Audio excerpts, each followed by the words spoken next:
નમસ્કાર વિદ્યાર્થી મિત્રો, હવે ગયા લેક્ચરની અંદર આપણે 14મા દાખલા સુધી સ્વાધ્યાય વધારાના સ્વાધ્યાયના દાખલા જે છે ગણ્યા હતા. 15મો અને 16મો દાખલો જે છે એ થિયોરેટિકલ છે. આપણે ઇલેક્ટ્રોસ્ટેટિક શિલ્ડિંગમાં એમાં થોડું ઘણું એની વિશે ભણી જ ગયા છીએ, એટલે એની ચર્ચા આપણે જ્યારે ઓફલાઈન ક્લાસીસ શરૂ થાય ત્યારે કરીશું. આજે આપણે 17મા દાખલાથી શરૂઆત આગળ વધીએ છીએ.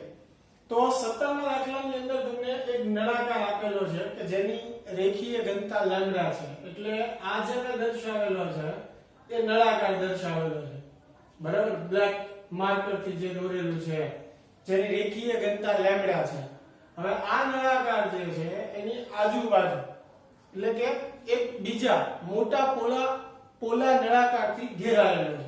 એટલે આ જે છે બ્લુ રંગથી જે મેં દર્શાવેલો છે એ પોલો નળાકાર છે, બરાબર. તો આ જે પોલો નળાકાર છે અને આ નળાકાર છે એની વચ્ચેનો જે અવકાશ રહ્યો, વિસ્તાર રહ્યો, એ વિસ્તારમાં આપણે વિદ્યુત ક્ષેત્ર જે છે એ મેળવવાનું છે. તો પહેલા ચેપ્ટરની અંદર મિત્રો આપણે નળાકાર તાર માટે, અતિ લાંબા તાર માટે ગાઉસના નિયમનો પહેલો ઉપયોગ જે છે એ ભણી ગયા અને એની માટે વિદ્યુત ક્ષેત્રનું સૂત્ર આપણે મેળવેલું છે કે અતિ લાંબા તાર માટે અથવા જે નળાકાર તાર જે છે એની આસપાસ r ત્રિજ્યાના વક્રમાં ઘેરાયેલું વિદ્યુત ક્ષેત્ર જે છે એ λ/2πε0r થાય.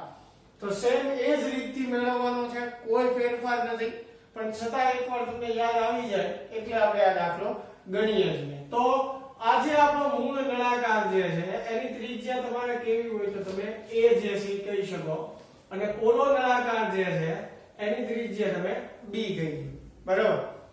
તો હવે જે છે આ નળાકારના અક્ષથી આપણે r ત્રિજ્યા જેટલા અંતરે એક નળાકાર ગાઉસિયન પૃષ્ઠ જે છે એ ધારીએ છીએ.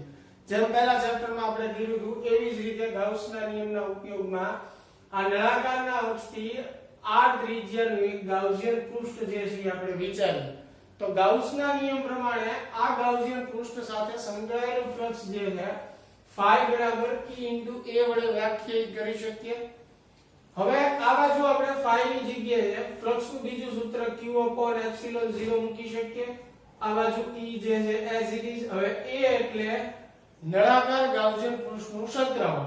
નળાકારના ક્ષેત્રફળનું સૂત્ર થાય 2πr, ત્રિજ્યા r કીધી છે ને આપણે, * l. l એટલે એની લંબાઈ. તો એનું ક્ષેત્રફળ આપણે મૂક્યું 2πr * l. હવે આ બાજુ જે છે q ની જગ્યાએ આપણે શું મૂકી દઈએ? λ * l, બરાબર. q બરાબર λ * l લખી શકાય. બંને બાજુ l જે છે કેન્સલ થશે. હવે E આપણે મેળવવાનું છે વિદ્યુત ક્ષેત્ર, એટલે સૂત્રનો કરતા બનાવીએ તો E બરાબર શું થશે? λ/2πε0r, બરાબર. તો આ આપણને બંને નળાકારનો જે વચ્ચેનો અવકાશ જે છે ત્યાં r અંતરે વિદ્યુત ક્ષેત્રનું સૂત્ર મળ્યું, બરાબર. તો જો આ સૂત્ર મિત્રો આપણે ગાઉસના નિયમનો જે પહેલો ઉપયોગ જોયો તો અતિ લાંબા તાર માટે, એ જ છે કે નહીં, બરાબર. હવે આગળ જે છે 18મા દાખલાની આપણે વાત કરીએ તો 18મા દાખલાની અંદર ત્રણ પ્રશ્નો જુદા જુદા તમને પૂછેલા છે. એમાં પહેલા એ પ્રશ્નની આપણે વાત કરીએ તો ઇલેક્ટ્રોન અને પ્રોટોન જ્યારે એકબીજાથી 0.53 એંગસ્ટ્રોમ અંતરે હોય ત્યારે એની સ્થિતિ ઊર્જાનું મૂલ્ય જે છે એ આપણને ઇલેક્ટ્રોવોલ્ટમાં મેળવવાનું કીધું છે.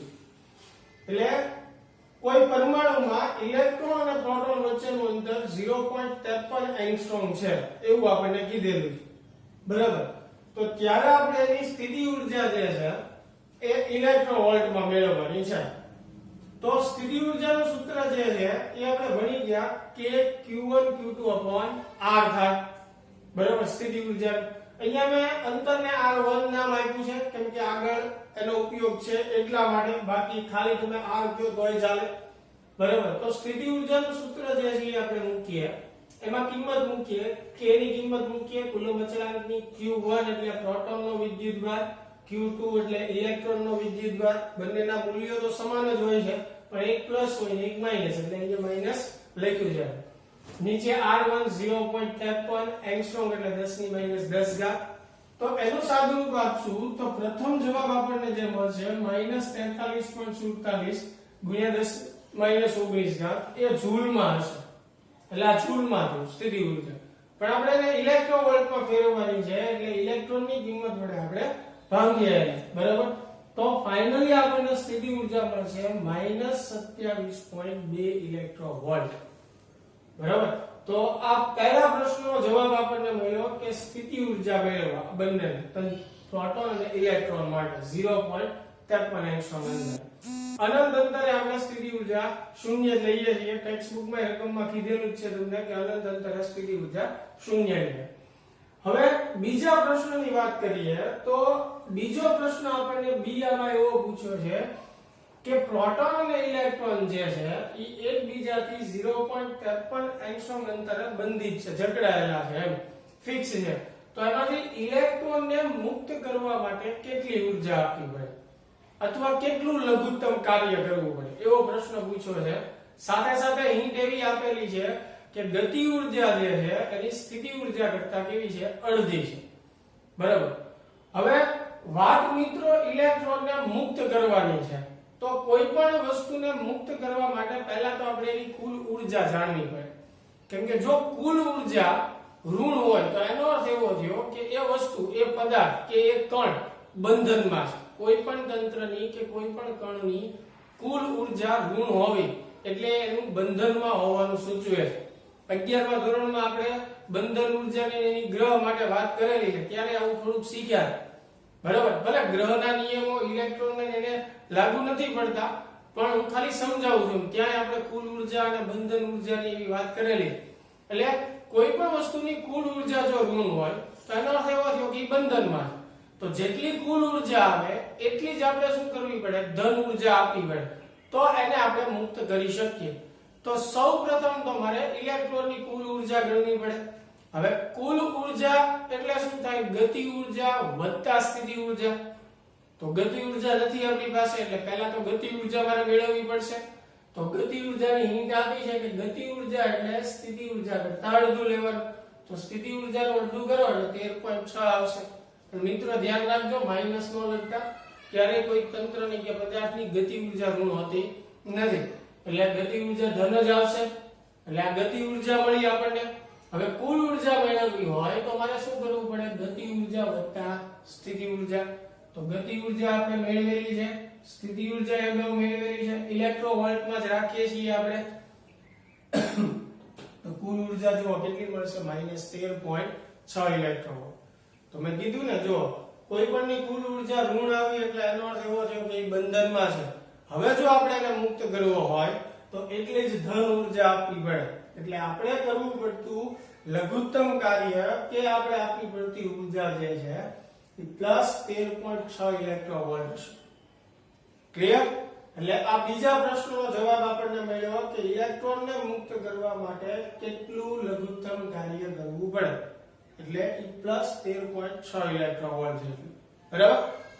હવે ત્રીજા પ્રશ્નની વાત કરીએ તો એમાં એવું કીધું છે કે જો પ્રોટોન અને ઇલેક્ટ્રોનને એકબીજાથી 1.06 એંગસ્ટ્રોમ અંતરે રાખવામાં આવે.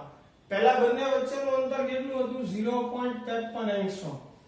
હવે બંને વચ્ચેનું અંતર જે છે એ 1.06 એંગસ્ટ્રોમ કરવામાં આવે તો ઉપરના બંને જવાબમાં શું ફેર પડશે. એટલે કે આ જે આપણે A મેળવ્યો હોય અને B પ્રશ્નમાં જે જવાબ મેળવ્યો હોય એમાં શું ફેર પડશે.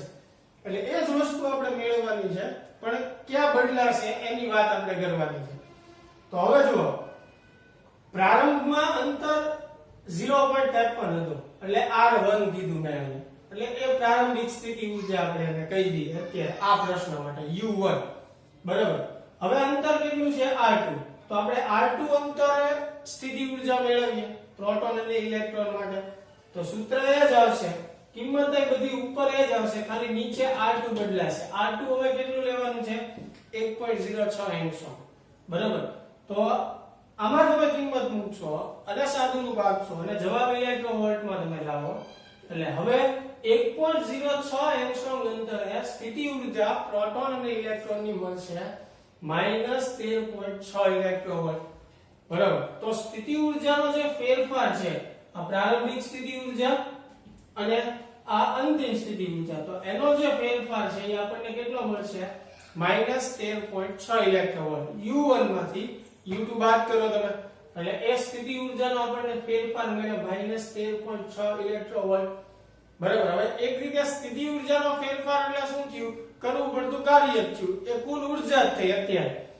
તો જો આપણે ઇલેક્ટ્રોનને મુક્ત કરવો હોય તો સ્વાભાવિક વાત છે એટલી જ આપણે શું કરવી પડે? પ્લસ ઊર્જા આપવી પડે. એટલે કરવું પડતું એ લઘુત્તમ કાર્ય કે તંત્રની કુલ ઊર્જા જે છે એ કેટલી થશે? +13.6 ઇલેક્ટ્રોન વોલ્ટ થશે. બરાબર.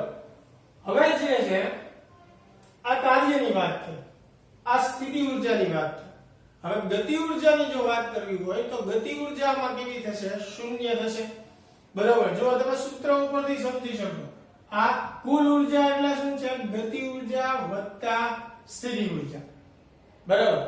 તો હવે જુઓ, કુલ ઊર્જા જે છે એ -13.6 થઈ. આમે પ્લસ શું કામ લખ્યું છે કે ઇલેક્ટ્રોનને જો આપણે મુક્ત કરવો હોય તો એટલી ઊર્જા આપવી પડે, +13.6 જેટલી.